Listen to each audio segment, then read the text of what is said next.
we're very leveraged to exploration success. And with the third campaign starting in lithium momentarily, we hope to deliver that in the near term. Hello, and welcome to the Market Bull Podcast. Please note, topics and stocks discussed in this podcast are not financial or investment advice.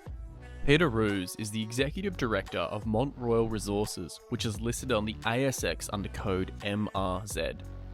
Mont Royal Resources is pursuing various mining opportunities in Quebec with a focus on critical minerals.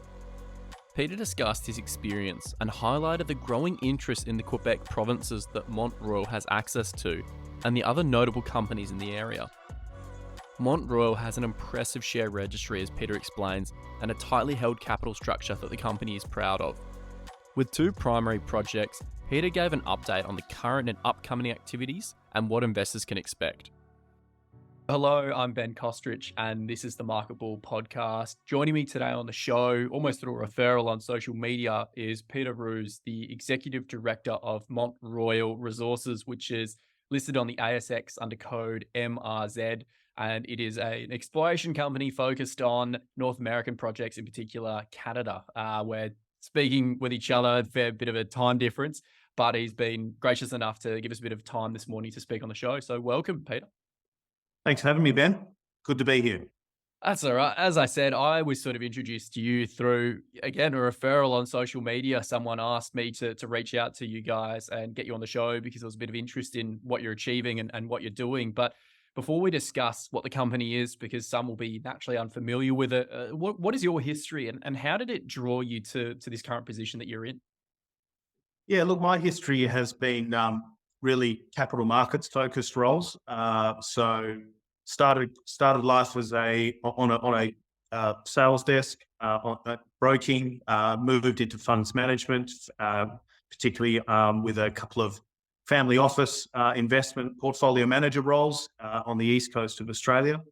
And look, through that experience, I vetted an enormous amount of companies, saw the good, the bad, the ugly, on how, I suppose, small cap or exploration businesses, particularly in mining. Being a WA boy originally, I have a passion for mining and energy. But seeing, I suppose, the key criteria around building and setting up a exploration company or a small cap company starts with obviously a strong board, a very sort of solid jurisdiction on where your projects are based. And I suppose what's probably not emphasized enough is building a really strong and quality share register around that can basically take a view and take a journey with you over a 3 to 5 year period. Mont Royal was floated in May of 2019. And I think one thing I'm really proud of is that we have built a really strong share register that a lot of them have all been with us for the most part since day one, in pre-IPO and seed rounds to IPO and then subsequent capital raisings. So then captivating these investors that are, you'd say, in it for the long haul and have been, I guess, engaged with everything that you're doing, how did you go about structuring and having those discussions and, I guess, building up that faith to have them on for such a period of time? Yeah, so again, from my investment background, I was very fortunate enough to be involved with a very well-known mining entrepreneur, a guy by the name of Michael O'Keefe, who maintains he is our largest shareholder in Mont Royal. He was previously on our board and has moved to just a strategic advisory role for us because he sits on a number of other boards and is spread quite thin, but he maintains a very supportive role for us in the business. And look, through the relationship with Michael, he and I built out our board of directors from the outset. And it's fair to say that with Michael's involvement, he has been a part of a number of very successful mining ventures, both in coal, iron ore, and now diamonds. There was obviously quite a strong following behind him from the Australian capital markets that wanted to be involved in a very early stage exploration business. Michael resides in Montreal, Quebec, so he has got a very keen eye on moving trends and developments, and he and I identified the way to enter into the Quebec exploration space by way of our first project, Wapatik, which I'm sure we'll dive into later. Yep.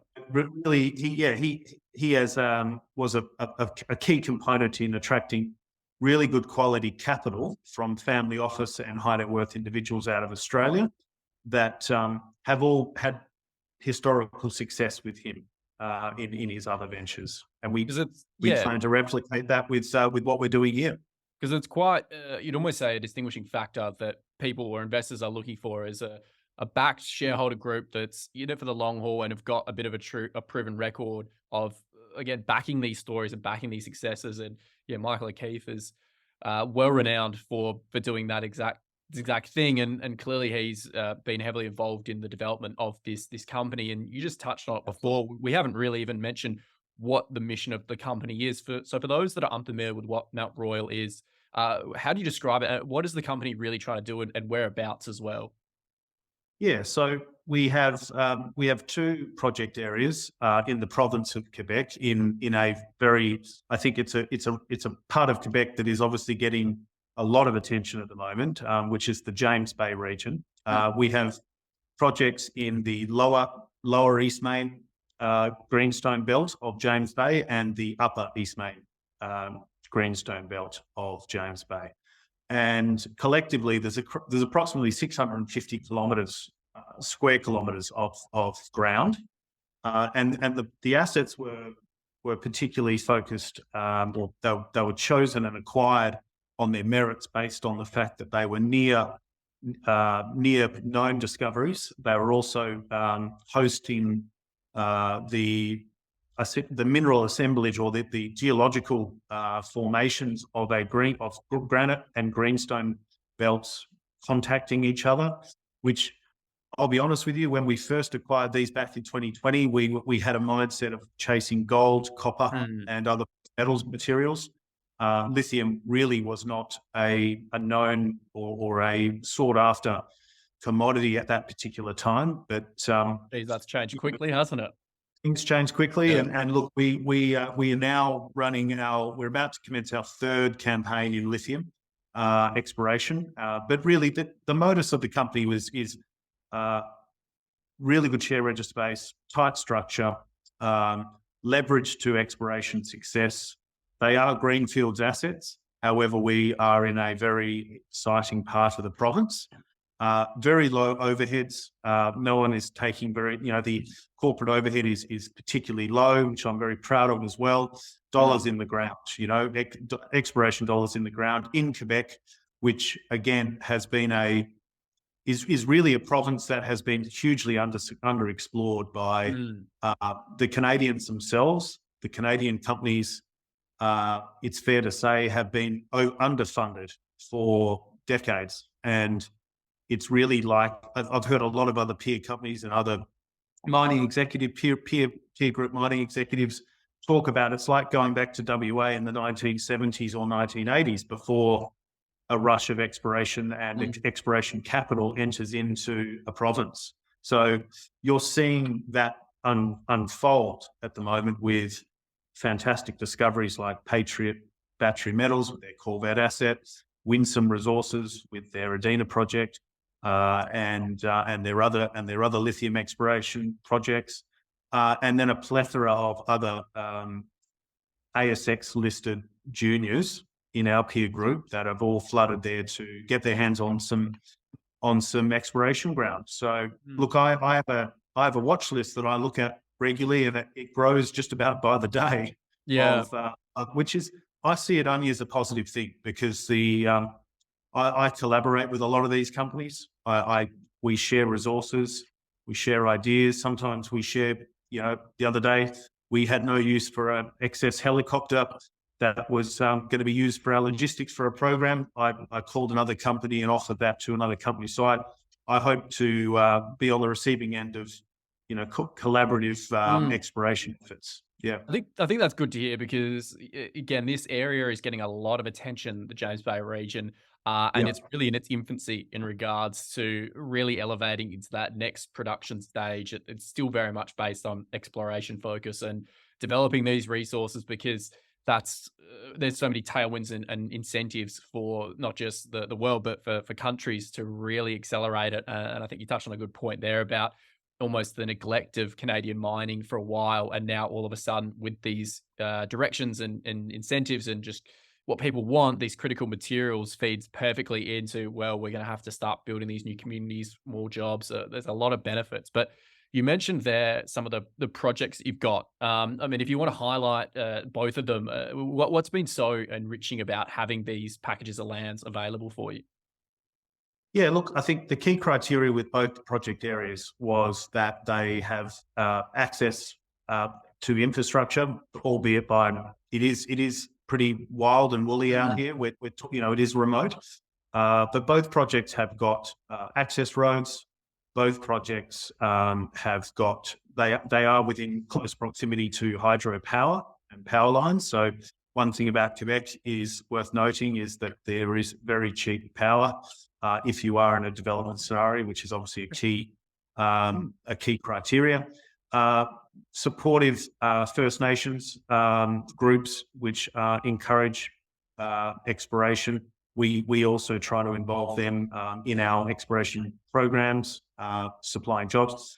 The other key criteria, which whilst we're just quickly on Quebec, is the really attractive thing that I think people miss is that when you are spending exploration capital there, you are subject to getting some really attractive rebates from the government as well. So we have been, we've been on the receiving end now of 3 years of regular cash coming back to us after spending shareholder money in the ground exploring. So look, I'll start with talking about the Northern Lights project, because I think that's really where we have kicked off these two campaigns. So Monday this week, which was the 18th, we announced that we have our first what we believe, what we've obviously got back from the labs, a really nice grab sample that has come from a boulder field at the Northern Lights project,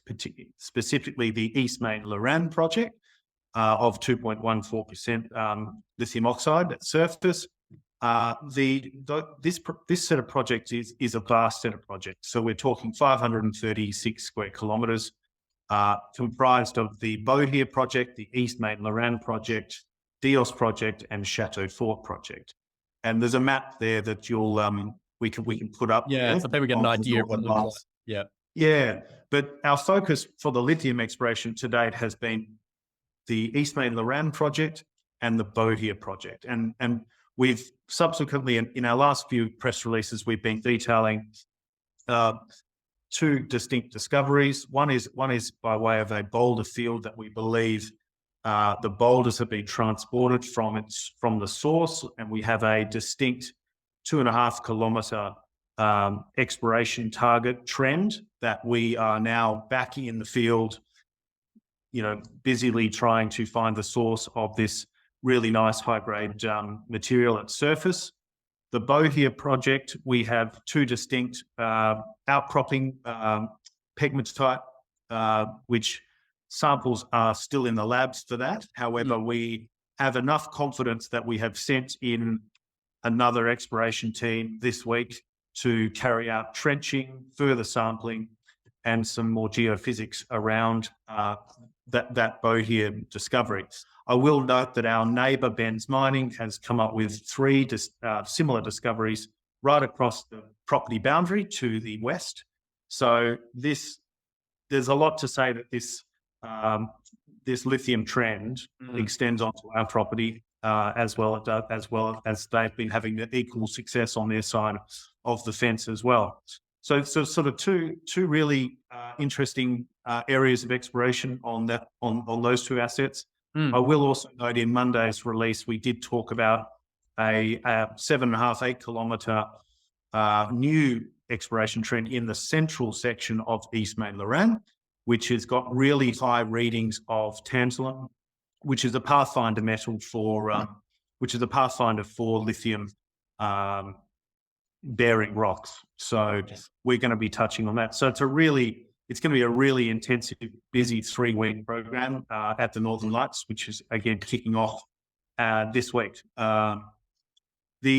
The other property, Wapatik, has got really a bit of a different history to it. Again, as I mentioned, we acquired it and we went in there to delineate gold and copper mineralization and discoveries.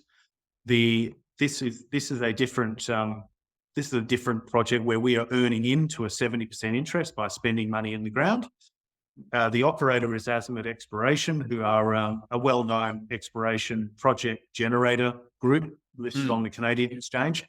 And we've got a 3-year relationship with them. We had a nickel discovery, which you'll find in our presentation materials, which got us excited. And we've done 3 campaigns of drilling on the Wapatik property.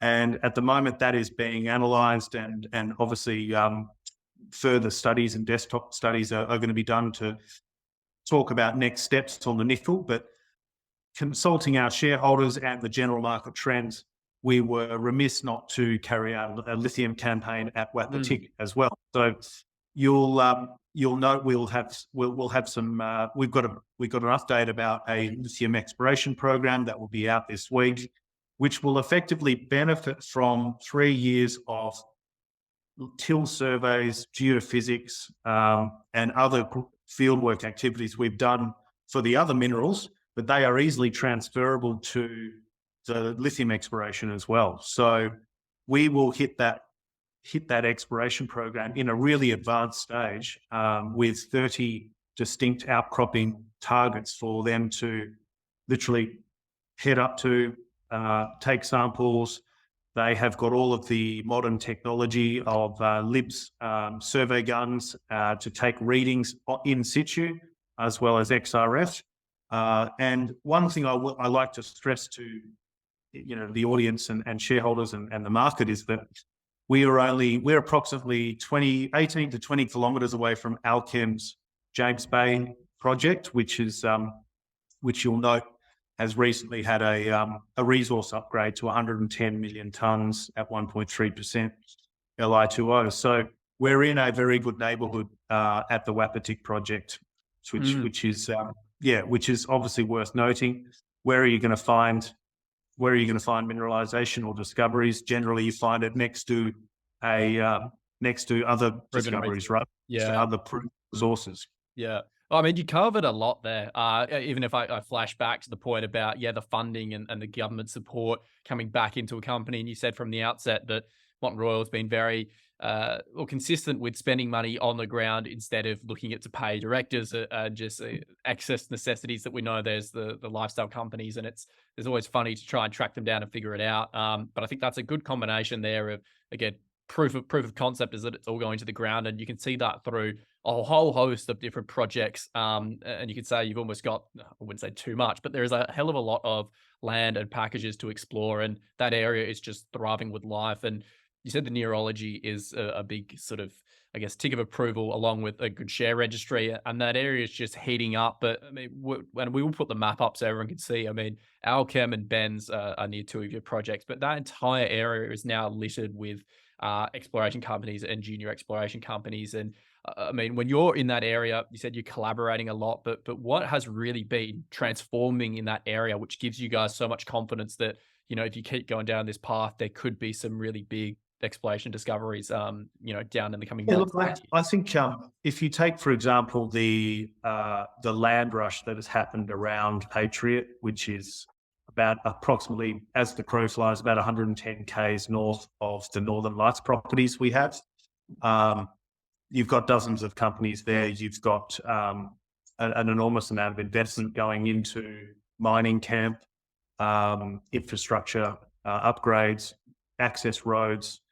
I've been obviously following very closely that there is the route, the large government built road that runs right through the Northern Lights properties to the Renard Diamond Mine, which was owned by Stornoway, which sits just to the north of our projects. There are plans afoot to connect that road up to the Trans-Tyger highway where Patriot, Winsome and others all sit along, which again will be a key piece of infrastructure. Because look, I know Patriot has its naysayers, but I think that well and truly will be a development in the future. It'll determine its own processing facility, and that will obviously be a central hub and spoke for a lot of other deposits that are found in the area. So I see the other really key thing that has got both Michael, myself, and my board very, very excited is the investment from the government with Ford Motor Company to build, its first battery plant in Quebec as well. So you're seeing a groundswell from public market capital, and you're also seeing it from private capital too, from obviously all the Australians coming into the region. But I think that's a real key piece of infrastructure and a key bellwether that this can be a true source of decarbonisation, battery related materials for both the whole North American market. So I see we're in an enviable position where we have been in the province for 3 years. We're not coming in late. I don't feel we're at any stretch. We did not overpay for our assets, and we've got a very tight capital structure of just over 82 million shares on issue. Company's 4 years old. I've only raised capital twice, and we're very leveraged to exploration success. And with the third campaign starting in lithium momentarily, we hope to deliver that in the near term.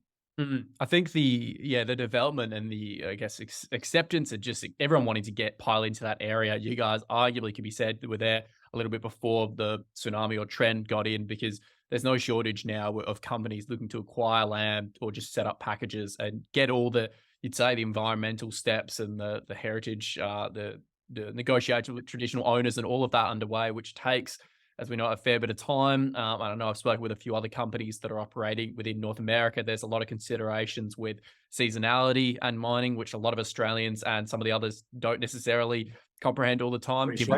Yeah, exactly. Yeah. And it's just one of those. I think there's a few misconceptions of where people think, we're going to buy these projects and we'll be drilling them within a few months' time. It doesn't really work like that here.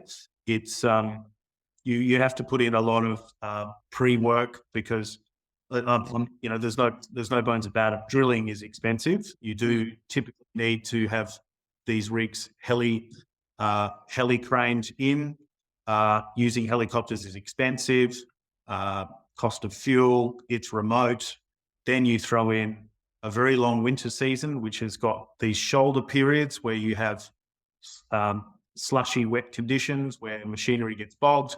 So you do have to be organised. You do have to really take your windows when they appear. And I think that I'm not trying to doubt these other companies, but you do need a lot of free work to have that confidence to spend money on drilling. And we've demonstrated that we will not use shareholder money to just drill immediately to chase a buoyant market. We want to be really confident before putting that capital in. And that's where it ties in with the extent of time that you guys have been in that area, because I think a lot of people are lost in the idea that you can just go over and execute straight away. And just within this seasonality component, and infrastructure is getting better and it's only going to improve, which is great. Yep. That still doesn't avoid some of the other planned and almost necessities that need to have in place in order to execute this. And I think that's one of the exciting points that you've been alluding to now, is this culmination of quite a few years of work leading up to now this quite, rewarding period of time with a lot of activity. So, I mean, over the next coming months and even this week, you said there's a bit of a program starting that's going to be, in and out and hopefully bring some promising results. But what really is the game plan over the next sort of period of time, being that, in your shoes, as we just said, you almost have to think, 12 to 18 months ahead to start planning all these, variables into your game plan. Yeah. So I've got a nice, pretty slide, number 10 of the presentation. But I'll start with the Northern Lights campaign. So you've got the two distinct campaigns that we've been carrying out. Eastmain Loran, Bohier. The third campaign is going to deliver a lot more certainty, which is trenching work, further sample work, and honing in on a maiden drill program at Bohier. The Eastmain Loran project will be further sampling, find the source of the Boulder field, and look to equally dovetail that in with a maiden drill campaign. We don't want to overstate things, but I think this is achievable before the end of the calendar year. We have our sights set on November, ahead of that, as I mentioned, that challenging shoulder season conditions where machinery is bogged. You've got you've got freezing rain. It's not particularly pleasant. No. That being said, the winter conditions, the Canadian contractors we use, they prefer to operate and drill sometimes not sometimes, a lot of the time, drilling in frozen conditions. But that really, the true frozen conditions starting in late January. So my job is to keep the momentum here and keep engagement strong, and I want to try to drill before the end of the calendar year. The Wapatik project is probably a little bit behind the advancement of the Northern Lights projects. That being said, the access to that project, I would argue, is a lot easier. Our partner Azimuth has a fully operational 50-person camp, a 15-minute helicopter flight away from the lithium targets where we're exploring. So any success from this current campaign, which I mentioned is currently underway, drilling can be deployed there too. We have carried out 3 drilling campaigns with Azimuth before. They are very experienced. They have a lot of access to drill rigs and other personnel. They have a big team. So we've got confidence that could equally be shortly thereafter the Northern Lights campaign, or if not at the same time. So both projects are kind of, they're running in parallel, which is pleasing. So, there's a lot of activity going on.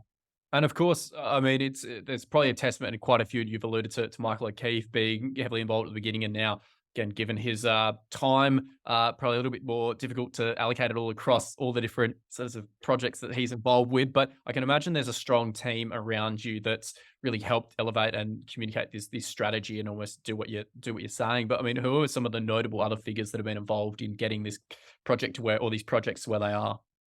Yeah, look, I'm surrounded by a really strong board. It's a small board. Gary Lawler, he's a corporate lawyer who has worked with Michael O'Keefe on a number of his ventures in coal. He sits on the Champion Iron board. Gary's been a huge influence and support for me as a young CEO.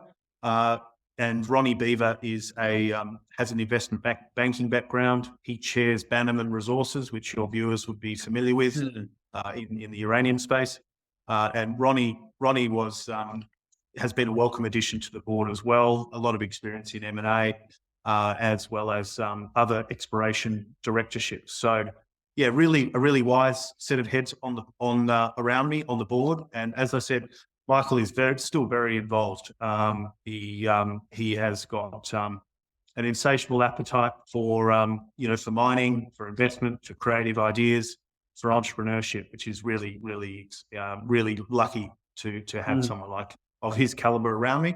And then on the ground in Canada, we have the operating team from Azimuth on the Wapatik side, and we use a very experienced group called iOS Geophysics, which is Geoscientific, which is a Quebec-based mining services contractor who particularly have worked on the Eastmain Loran property for over 10 years. So they're really familiar they have a huge database of material on the asset, and they're the best group for the job. I've been very impressed with them.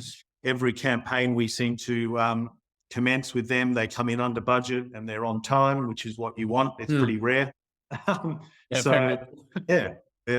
We're in good shape. Yeah.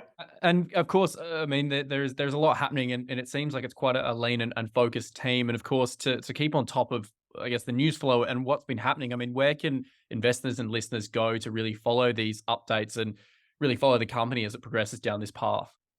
Yeah, so I'd encourage people to sign on to the newsletter and the regular updates on the website, which is www.montroyalres.com. We obviously we'll be having a regular flow of news. We're on Twitter, we're on LinkedIn. I'd encourage people to look us up. Yeah. Oh, fantastic. I think you've given quite a comprehensive, again, in almost a bite-sized chunk that I hope people have appreciated either on their commutes to and from work or if they're gardening or whatever. But I think that's been a really good overview of what Mont Royal is doing. And there's going to be a lot more happening from the sounds of what you've discussed today. And I think it's going to be a very exciting period of time for that region period, given the Patriot Lithium outcome and plenty more to come in the coming months and years. But yeah, thank you so much, Peter, for speaking on the show today. And I look forward to seeing what's going to happen and evolve as these new programs get underway. Fantastic. Thanks for having me on. And appreciate you listening to the Mont Royal story. And we hope that your viewers can take a sort of new interest in what we're up to. Thanks for listening to the Market Bull podcast. If you enjoyed it, please make sure to like and subscribe. You can follow the Market Bull on our socials at Twitter and LinkedIn by searching The Market Bull. You can also subscribe to our newsletter on the website by visiting www.themarketbull.com.au.